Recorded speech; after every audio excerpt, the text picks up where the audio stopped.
उस फेज में से निकलते हैं। एंड बहुत सारी प्रॉब्लम्स भी आती है मेडिकली, पेन है, क्रैम्प्स पड़ती हैं, है ना, ज़्यादा फ्लो होता है, बहुत कुछ है। सो मेडिकली तो हमारे साथ है डॉक्टर सोनाली, ठीक है। उनको बहुत एक्सपीरियंस है इस चीज़ का। वो हर स्कूल में जाके इस चीज़ के बारे में बताते हैं कि किस तरह से आप अपनी केयर कर सकते हो उन दिनों में। हाइजीन जो कि सबसे इम्पॉर्टेंट है, ठीक है, कि आपको बहुत क्लीन रखना चाहिए उन दिनों में, बिकॉज इसी से इन्फेक्शन और ये सब होता है। सो आज डॉक्टर सोनाली और जो हमारी टीम है, Jasmeet ma'am, Taranjeet ma'am and I am Roshni, so we are from Inner Wheel. तो आपको आज डॉक्टर सोनाली इसके बारे में थोड़ी सी इन्फॉर्मेशन देंगे, ठीक है। एंड कोई भी आपका क्वेश्चन हो आप पूछ सकते हो। Good morning. Good morning ma'am. अभी यहाँ पे जो बच्चे हैं, आई थिंक सबकी एज 11 ईयर्स से ऊपर है कि कोई छोटे भी हैं 11 साल से? सबकी एज 11 से ऊपर है? Yes ma'am. ठीक है। तो जैसे कि आपको पता है कि हम जैसे जैसे हम बढ़ते हैं हमारे अंदर कुछ कुछ चेंजेस आते हैं ग्रोथ के साथ साथ। तो हर एक लड़की को जो है महीना आता है जिसको हम क्या कहते हैं, माहवारी, जिसको हम नॉर्मल लैंग्वेज में कहते हैं पीरियड्स, इंग्लिश में कहते हैं मेंस्ट्रुएशन, ठीक है, पंजाबी में कहते हैं माहवारी। तो अब यहाँ पे 4-5 बच्चे हैं जिनको नहीं आते। तो यूजुअली क्या एज है आप बता सकते हो माहवारी की? हम कहते हैं कि नॉर्मली इस उम्र में आएंगे तो ठीक है। कोई भी बच्चा बता सकता है कि कितने साल में शुरू होता है? नॉर्मली हम कहते हैं कि इतने साल से इतने साल के बीच में। कोई भी बताओ, गलत हो सकता है।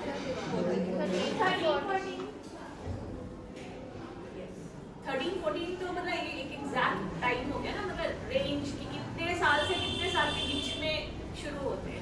और कोई और इसको थोड़ा सा बता सके, एक थोड़ा ज्यादा?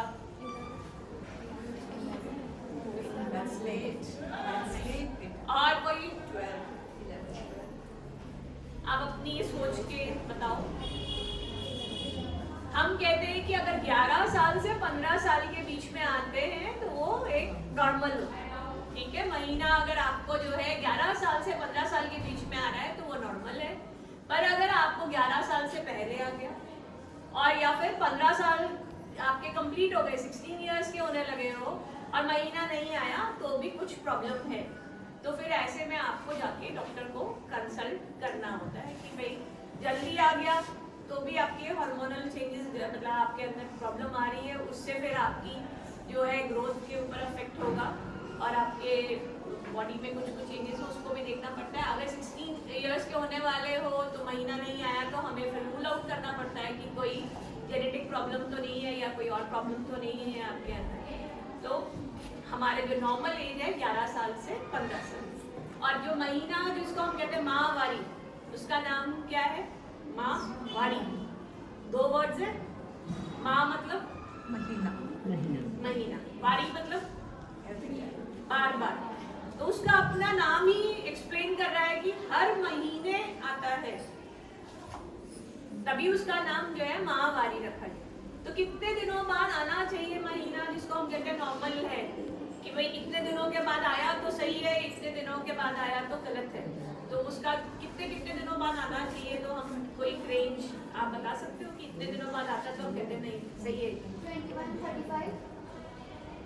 21 इज राइट। 35 को थोड़ा सा और बढ़ाओ, कोई और इसमें ऐड ऑन कर सकता है? 14। थोड़ा सा और? 45। Yes, 21 to 45 days. अगर आपका महीना, मतलब हर लड़की का महीने का जो है वो अलग अलग होता है। ये नहीं कि भाई मेरी फ्रेंड को 30 दिन के बाद आता है तो मुझे भी 30 दिन बाद आता है। तो वो 21 दिन से 45 दिन के बाद आपका रिपीट होता है। पर ये नहीं होना चाहिए कि एक बारी महीना आपको 21 दिन पे आया तो अगले महीने आपको 45 दिन के बाद आ रहा है। नो, अगर आपका 28 दिन का साइकिल है तो वो 28 से 30 हो सकता है या 26 हो सकता है, वो हम नॉर्मल मानते हैं। पर अगर वो 10-15 दिन का फर्क हो जाता है तो वो नॉर्मल नहीं है। अब आपको ब्लीडिंग जो होती है वो कितने दिन होनी चाहिए, जिसको हम नॉर्मल मानते हैं कि भाई इतने दिन महीना आना चाहिए? 5 डेज तो एग्जैक्ट हो गया ना उसकी रेंज, मतलब कितने दिन आए कि हर एक जाने को थोड़ी 5 ही दिन आता है, किसी को इसको 3 डेज आता है, बताइए किसी को 3 to 7 days। अगर 3 दिन से 7 दिन तक आता है तो हम कहते हैं महीना नॉर्मल है। पर अगर आपको 3 दिन से कम, सिर्फ 2 ही दिन ब्लीडिंग हो रही है तो भी कम है। और अगर आपको 7 दिन से ज्यादा हो रही है तो इसका मतलब ये है कि आपको ब्लीडिंग बहुत ज्यादा हो रही है, तो वो भी हमें देखना है। और अगर आपको ब्लीडिंग जब होती है उसके साथ क्लॉट्स आ रहे हैं तो भी गलत है, या उस टाइम में बहुत ज्यादा पेन हो रही है, या वॉमिटिंग हो रही है, या सर दर्द हो रहा है, कमर दर्द हो रहा है इतना ज्यादा कि आप स्कूल नहीं आ सकते, अपना रूटीन का काम नहीं कर सकते, तो वो गलत है। हल्का तो हर एक को ही होता है दर्द, तो वो नॉर्मल है। पर अगर आपको इतना ज्यादा हो रहा है कि आप अपना रूटीन का काम नहीं कर सकते तो फिर आपको डॉक्टर को कंसल्ट करना है। और आपकी बॉडी जो है आपको महीना आने से 1 हफ्ते पहले से ही कुछ सिग्नल्स देती है कि भाई आपको महीना आने वाला है। जैसे कि आपकी जो है ब्रेस्ट का जो साइज है वो थोड़ा सा उसमें फुलनेस लगती है। आप अगर कपड़े जो पहनते हो तो वो आपको पता चलेगा थोड़े से टाइट से लगते हैं, आपको कमर में दर्द होने लगता है, आपके जो है मूड स्विंग्स होते हैं, आपको जो है चिड़चिड़ापन होने लगता है, कोई छोटी छोटी बातों पे गुस्सा आता है, कोई जो है उसको हंसी आई जाती है, किसी को मीठा खाने का मन करता है, किसी को चॉकलेट्स खाने का मन करता है, किसी को गोलगप्पे खाने का मन कर रहा होता है। तो और आपके अंदर जो है पानी की भी रिटेंशन हो जाती है, तो आपकी थोड़ा सा ब्रेस्ट पे पेन, बैक ये भी होता है। तो ये आपको बॉडी सिग्नल्स दे रही है कि आपका महीना आने वाला है। तो फिर हमें प्रिपेयर्ड रहना है कि हमने अपने बैग में सैनिटरी नैपकिन और एक अंडरवियर रख के लेके जाना है स्कूल में। जो ज़्यादातर हमें स्कूल से फीडबैक मिलता है कि बच्चे जो है अपने साथ अंडरवियर नहीं रखते और कई बच्चे पहनते भी नहीं है। तो अगर स्कूल प्रोवाइड भी कर रहा है सैनिटरी नैपकिन तो लगाना किसमें अगर अंडरवियर नहीं पहना है। सो मैं आप सबको कहती हूँ कि भाई अंडरवियर जरूर पहनना है और आपके पास एक स्पेयर अंडरवियर एंड नैपकिन आपके बैग में छोटी सी किट में होना ज़रूरी है। ओके, ये हमने अपने पास रखना ही है। तो और आप लोग जो है जैसे महीना आता है तो आप क्या यूज करते हो? सैनिटरी नैपकिन यूज करते हैं सब बच्चे? कोई कपड़ा भी यूज करता है? जो सैनिटरी नैपकिन यूज कर रहे हो आप लोग वो कौन से वाले हैं? Use and throw? कितने देर बाद चेंज करते हैं हम नैपकिन को? कितने घंटों के बाद बदलना चाहिए हमें नैपकिन? और कोई बताए?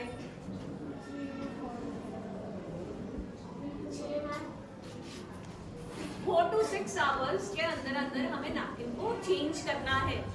पर जैसे कि हमें मालूम है कि पहले 2 दिन ब्लीडिंग ज़्यादा होती है तो हो सकता है आपको 3 घंटे में भी बदलना पड़े। किसी को एकदम ज़्यादा ही ब्लीडिंग हो गई तो 2 घंटे में भी बदलना पड़ जाता है। तो पर अगर आपका नैपकिन खराब नहीं हुआ है और 6 घंटे हो गए हैं तो कई बच्चे क्या करते हैं कि ठीक है अभी तो गंदा नहीं हुआ उसको नहीं बदलना। ऐसा नहीं करना है। अगर आपको 6 घंटे से ज़्यादा हो गए हैं और आप नैपकिन नहीं चेंज करोगे तो क्या होगा? इन्फेक्शन हो जाएगी, क्योंकि हमारी बॉडी से फ्लूइड्स तो निकलते हैं वाइट कलर के, वो आपके नैपकिन पे लगे हुए हैं। अगर आप उसको चेंज नहीं करोगे तो फिर आपको इन्फेक्शन हो जाएगी, वहाँ नीचे दाने हो जाएंगे और आपको यूटीआई हो जाएगा, यूरिन में इन्फेक्शन हो जाएगी। जब आपका महीना खत्म होगा तो आपको जो है बुखार हो जाता है या बार बार पेशाब आता है। तो ये हमें कभी नहीं करना कि हम सैनिटरी नैपकिन को बदले ही ना, हमें 4 से 6 घंटे के बाद चेंज करना ही है, चाहे वो गंदा हुआ है चाहे नहीं। ओके, तो ये हमें ये रूल है कि हमें 6 आवर्स के बाद नैपकिन को चेंज करना है। अब आप जो भी खरीदते हो एक packet, how much it cost you? कितने का आता है? हाँ, 40 कितने का खरीदते हो? 45 का। और एक महीने में कितने नैपकिन पैकेट्स लग जाते हैं आपके? ऑन द एवरेज 2 से ज़्यादा ही लग जाते हैं। 45 वाले में तो 5 या 6 आते, 7 आते हैं। ठीक है, अगर आप मान के चले 5 दिन है और एक दिन में आपने 3 से 4 नैपकिन यूज किए तो आपके 2 पैकेट तो पक्का ही है, 2.5 से 3 पैकेट यूज हो रहे हैं। तो आप हर महीने 100 रुपए से ऊपर का खर्चा कर रहे हैं। और एक साल में 1200 से 1500 का खर्चा होता है, ओके। और खरीदने जाना पड़ता है हमें, और जब हम खरीदने जाते हैं तो वो जो मार्केट में दुकान वाला वो किस में डाल के देता है आपको? कौन से कलर का होता है? ब्लैक कलर का, है ना? क्यों? किसी को दिखाई ना दे, यही सोच है ना। घर पे लेके आते हो तो आपका अलाउड है कि आपका ड्राइंग रूम में ऐसे रख दो या कॉमन रूम में सब देख ले? क्या कहते हैं घर वाले? इसको अंदर रखो, किसी को पता नहीं चलना चाहिए। पर अगर हम देखें, ये एक प्राकृतिक चेंज है जो कि हर लड़की में होना है, चाहे वो इंडिया में रहती, चाहे वो यूएसए में, अफ्रीका में, अमेरिका में, कहीं भी रह रही, उसको अगर नहीं आता तो गलत है, अगर आ रहा है तो नॉर्मल है। तो फिर हम इसको छुपाएं क्यों? वो जो उसको ब्लैक पॉलिथीन में दे रहा है, कोई ऐसा तो क्राइम तो हमने कर नहीं दिया, या हम कोई गलत चीज तो ले नहीं रहे। तो ये हमारी एक सोच है कि इसको छुपा के रखना चाहिए, किसी से बात नहीं करनी। घर वाले भी बोलते हैं किसी से मत बात करो, आप लोग आपस में भी स्कूल में बात नहीं करते, क्यों नहीं करते? अब तो जो है गवर्नमेंट ने, सुप्रीम कोर्ट ने इसको एक फंडामेंटल राइट बना दिया है हर एक गर्ल के लिए, लास्ट ईयर ओनली। तो आपको जो है मैंडेटरी है स्कूल की तरफ से कि आपको सैनिटरी नैपकिन एंड हाइजीन जो है, वॉशरूम जो है गर्ल्स के लिए अलग से होना जरूरी है। ये अभी रिसेंटली ऐड हुआ है, तो कोई ऐसी चीज नहीं है जिसको हमें छुपाना चाहिए। तो आप जो यूज कर रहे हो यूज एंड थ्रो वाले जो सैनिटरी नैपकिन, वो किसके बने होते हैं? प्लास्टिक के। उस पर जो होता है मटेरियल जो है, तो वो बायोडिग्रेडेबल भी नहीं होते, और आपकी जब स्किन के साथ टच होते हैं तो उससे क्या होता है? रैशेस हो जाते हैं। उसमें साइड में जो है विंग्स लगे होते हैं, उसमें भी गम लगी होती है, तो वो आप कई बारी अंडरवेयर से निकल के आपकी थाई पे लग जाता है, तो फिर वहां पर भी रैशेस वगैरह होने लग जाते हैं। और कई लड़कियां जो है उसको ऐसे ही, हम पब्लिक प्लेसेस में भी जाते हैं तो कैसे फेंका होता है, ऐसी बिना रैप किए फेंका होता है, तो वो अच्छा लगता है। कई लोग उसको फ्लश में फेंक देते हैं, तो क्या होता है? फ्लश चोक हो जाता है। और अगर ऐसे ही फेंका हुआ कोई खिड़की से बाहर फेंक देते हैं तो क्या करते हैं? डॉग्स, कैट्स उसको पूरा फाड़ फाड़ के फेंकते। और एक सैनिटरी नैपकिन को डिकम्पोज होने के लिए जो है 600 से 700 साल लगते हैं। तो आप सोचो कि एक लड़की जो है अपनी लाइफ टाइम में, हमारे को महीना शुरू हुआ, हमने क्या बोला? 11 साल से 15 साल की उम्र। और महीना ये नहीं कि पूरी जिंदगी आता है, वो बंद भी हो जाता है। कितनी एज में बंद होता है? 50। जैसे आपने महीना शुरू हुआ 11 से 15, तो वैसे वो एग्जैक्ट 50 पे नहीं, 45 से लेके 55 की उम्र में वो बंद हो जाता है। तो एक लड़की को ऑन द एवरेज हम कहते हैं 30 से 35 साल महीना आता है, ओके। और आप हर महीने 20 से 25 नैपकिन यूज कर रहे हैं। तो अगर हम कैलकुलेट करें कि आप एक लड़की कितने ट्रक पूरा जनरेट करती है अपनी लाइफ में, तो आप देखोगे कि एक लड़की 2 ट्रक, अगर आपके पूरा जो है 35 इयर्स के सैनिटरी नैपकिन का पूरा को इकट्ठा किया जाए तो 2 ट्रक पूरा आप जनरेट करते हो, जो कि इकट्ठा होता जा रहा है। उसको डिकम्पोज होने के लिए कितने साल लग रहे हैं? वही 500-600 साल। तो उतना गंदगी हम अपने अर्थ पे डाल रहे हैं।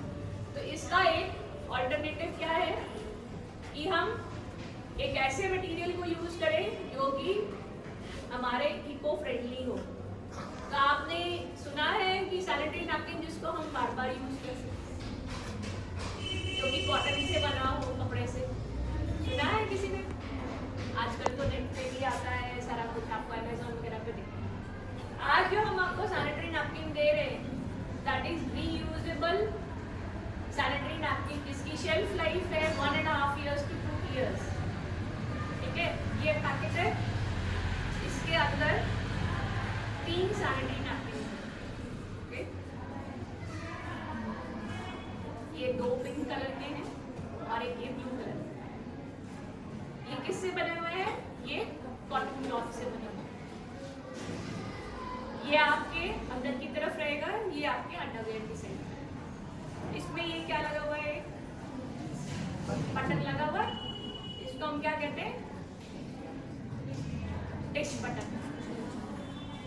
ये अगर आप खोलोगे नहीं तो ये बंद ही रहता है, तो आपने ये अंडरवियर के साथ ऐसे, जैसे ये अंडरवियर है इसके ऊपर ऐसे लगा दिया, तो ये खुलेगा नहीं, ये फिक्स रहेगा। तो जो दूसरे आप यूज करते हो उसमें होता है कि उसके विंग्स की गम निकल गई तो आपकी थाई के साथ लग गया तो आपको रैशेज हो गए। इसमें ये जब तक आप खोलोगे नहीं ये खुलेगा नहीं। और इधर जो साइड में आपकी थाई के साथ टच भी हो रहा है तो वो क्या है, कॉटन का कपड़ा है, तो उससे आपको कोई फ्रिक्शन से रैशेज नहीं होंगे, तो आपको रैशेज होने के चांसेस नहीं है। जो हम यूज करते हैं यूज एंड थ्रो वाले, उसके अंदर उसमें से स्मेल ना आए या उसको केमिकल से ट्रीट किया होता है और उसके अंदर आर्टिफिशियल परफ्यूम भी डाले होते हैं, जिससे कि हमारा जो है बच्चेदानी के अंदर जो है उसका पीएच भी फर्क हो जाता है। उसके कारण फिर वहाँ पे जो है इरिटेशन होती है और आपको रैशेज होते हैं और इचिंग होने लगती है। इसको हमने कोई भी केमिकल से ट्रीट नहीं किया होगा, तो ये वाले चेंजेस आपको इसके यूज करने से नहीं होते। तो ये भी आप जो है 6 आवर्स के बाद इसको हमें चेंज करना होता है। तो इसको हम कैसे यूज करेंगे, इसको आपने निकाला, उसके बाद सिंपल पानी के नीचे आपने इसको रख देना है, तो उससे जो इसके अंदर ब्लड है वो सारा निकल जाएगा। उसके बाद आपने एक जग में पानी लो, उसमें इसको डिप करो और फिर इसको निकाल के स्क्वीज करो। फिर कोई भी साबुन जो है उसको लगाकर आपने इसको वॉश करना है। अगर आपके पास डिटॉल है या सैवलॉन है, थोड़ा सा डाल के डिप करना चाहते हो कर लो, नहीं है तो भी कोई बात नहीं। फिर हमने इसको धूप में सुखाना है। ओके, ये 4-5 घंटे में सूख जाता है, तब तक आप ये वाला यूज कर सकते हो। और ये चेंज करके, ये थोड़ा सा एक्स्ट्रा लॉन्ग है रात के लिए, क्योंकि रात को हमने 8 घंटे के लिए लगाना होता है, तो ये इसकी अब्जॉर्प्शन पावर ज़्यादा है। पर इसमें आपने एक चीज़ का ध्यान रखना है, क्योंकि इसकी शेल्फ लाइफ 1.5 ईयर्स है, तो आपके घर में आपके सिस्टर या मदर है, ऐसे नहीं करना है कि आपके जो नैपकिन्स है आप उनके साथ शेयर करो। आपके पेयर ऑफ नैपकिन्स आपके लिए है, अगर उनको यूज करना है तो उनके अलग, आपने इसको किसी के साथ शेयर नहीं करना। और ये भी नहीं करना है कि आपने जो है नैपकिन यूज किया गंदा है मैं इसको बाद में धो लूंगी। नो, ठीक है, अगर आप स्कूल में हो वहाँ पे नहीं कर सकते 1-2 घंटे के लिए तो चलेगा, पर आप उसको ये नहीं कि ओवरनाइट या 10-10 घंटे के लिए रखो। नो, क्योंकि इसमें ज़्यादा तो कुछ करना नहीं है, रनिंग वाटर के नीचे ही डालना है, उससे निकल जाता है इसके में से सारा। तो एक आपने किसी और के साथ यूज नहीं करना है और इसको क्लीन करके सुखाना है और इसको प्रेस नहीं करना, इसके अंदर कोई केमिकल्स नहीं डालने हैं आपने। प्रेस करोगे तो इसके जो है मटीरियल ये खराब हो जाता है और हमें प्रेस करने की जरूरत नहीं पड़ती। तो ये आप 1.5 साल से 2 साल तक इजीली यूज कर सकते हो। कई बार इससे मतलब 2 ईयर्स तक तो होता ही है, कई लोग 3 साल तक भी यूज करते हैं। तो अगर आपने इसको 2 ईयर्स यूज किया तो आप ऑन द एवरेज 2500 से 3000 रुपये अपने बचाते हो। एक, आपको रैशेज नहीं हो रहे, दूसरा आपके इन्वायरमेंट में कोई गंदगी नहीं हो रही, आपको बाजार नहीं जाना पड़ रहा, आपके पास हेबल सैनिटरी नैपकिन है, आप अपने बैग में, आपको मालूम है कि मुझे महीना 15 तारीख को आना है, एक तो भी ऊपर नीचे हो सकते हैं, तो आप 11 या 12 तारीख को अपने बैग में किट बना के उस पर ये सैनिटरी नैपकिन ये जैसे आपको दिया हुआ है इसमें आप डालो और एक अंडरवेयर डालो, आप अपने स्कूल पे लेके आ सकते हो। जब भी कभी शुरू होगा आपके पास है, आपको कुछ भी नहीं करना, आपको कोई एक्स्ट्रा एफर्ट नहीं करना। तो नहीं तो यही टेंशन होती है मेरे खत्म हो गए, मुझे लेने जाना है। आप ज़्यादातर अपने ब्रदर्स या घर में फादर से भी नहीं बात करते तो उनको भी नहीं भेजते, खुद ही जाके लेना होता है या मम्मा लेके आ रही होती है, ऐसे ही होता है ना कि उनसे नहीं बात करती। पर कोई ऐसी चीज़ नहीं है कि इसको हम छुपाएं, हमें इसके बारे में सबसे बात करनी चाहिए। इवन आपके ब्रदर को भी पता होना चाहिए कि आपको महीना आ रहा है, क्योंकि उस टाइम में आपको थोड़ा सा रेस्ट भी चाहिए होता है। तो अगर उसको पता होगा तो ही आपकी वो हेल्प करेगा, तो उसको पता ही नहीं तो कैसे हेल्प करेगा। और एक महीने के साथ कुछ चीज़ें भी जुड़ी हुई है ना कि हमें महीने के टाइम में ये नहीं करना चाहिए। बता सकते हो कि आपकी मम्मा कहती है कि महीना आया ये नहीं करना, यहाँ नहीं जाना, ये काम नहीं करना, बताओ क्या कहा जाता है?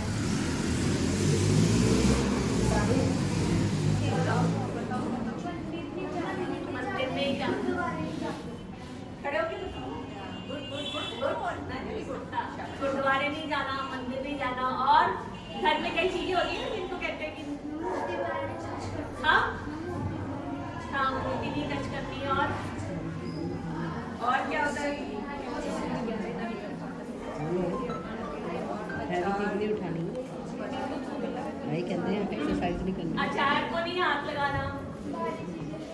भारी चीजें नहीं उठानी।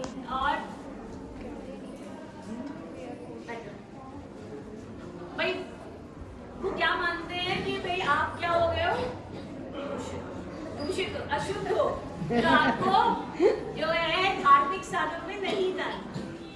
पर जब ये बना था उसके पीछे कुछ और कारण था। पुराने टाइम में ये बना था, उस टाइम में ज्यादातर आप देखोगे गुरुद्वारे और मंदिर कहाँ पर होते थे, पहाड़ियों पे होते थे, और प्रसाद भी काफी ज्यादा भारी उठा के लेके जाना होता था।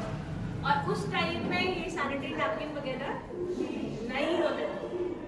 तो आप अगर जाओगे, ब्लीडिंग हो रही होगी तो आपको मुश्किल आएगी, और भारी सामान भी उठा के लेके जाओगे तो आपको पैकेट हो जाएगा। तो उस टाइम में क्योंकि जॉइंट फैमिली होती थी तो फिर वो ऐसे करते थे कि नहीं जाना। पर बाद में ये बन गया कि आप अगर जाओगे तो आपका वो जो है अशुद्ध है, आप जाओगे तो धर्म भ्रष्ट है।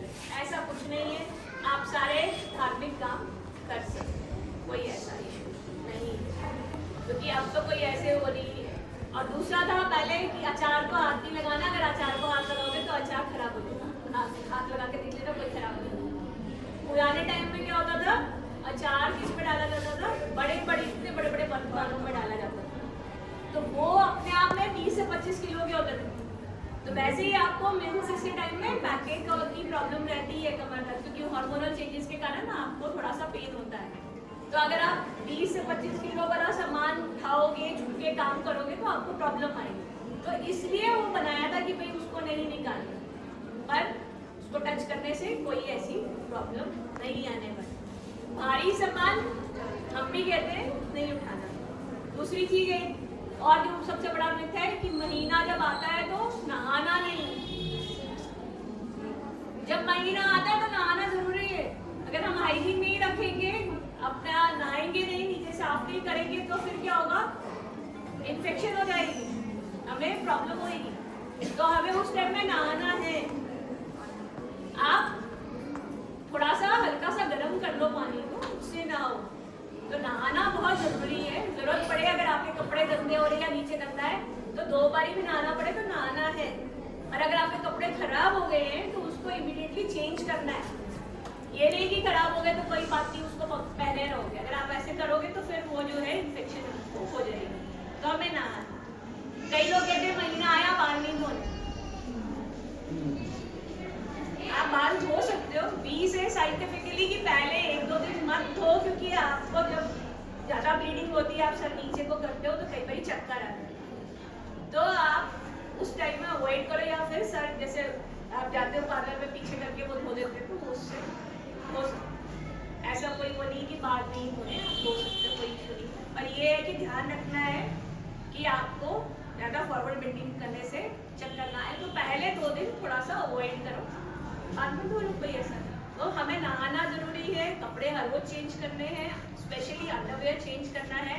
सैनिटरी नैपकिन 6 घंटे के बाद हमें बदलना ही है। और जब हम सैनिटरी नैपकिन चेंज करते हैं उससे पहले अपने हाथ धो रहे हैं, सैनिटरी नैपकिन चेंज करने के बाद हाथ, जो कि यूजुअली लड़कियां नहीं करती। अगर आपने सैनिटरी नैपकिन चेंज करने से पहले हाथ नहीं धोए तो आपके हाथ में जो भी इन्फेक्शन है, जर्म्स है, वो आपके नैपकिन में लग जाएगी, फिर आपको हो जाएगी। तो आपने ये चीज़ का ध्यान रखना है। हाइजीन बहुत ज़रूरी है। तो हमें सैनिटरी नैपकिन को जो है चेंज टाइमली करना है, हाइजीन मेंटेन करके रखनी है। और मेंसेस के टाइम पे हमें प्रॉपर खाना खाना है। कई बच्चे ये भी मानते हैं कि महीना आता है इसलिए खून कम हो जाता है। खून कम होता है कि हम खाना नहीं खाते। महीना आ रहा है उसके कारण नहीं हो रहा, आप प्रॉपर खाना नहीं खा रहे इसलिए होता है। तो प्रॉपर डाइट करनी है, लेनी है, और छुट्टी नहीं करनी है स्कूल से। काफ़ी सारे बच्चे स्कूल ही नहीं आते, महीना आ गया। अगर आप स्कूल नहीं आओगे, नॉर्मल रूटीन का काम नहीं करोगे तो आपको पेन ज़्यादा होगा, महीना आपका इरेगुलर हो जाएगा। तो हमें अपना नॉर्मल रूटीन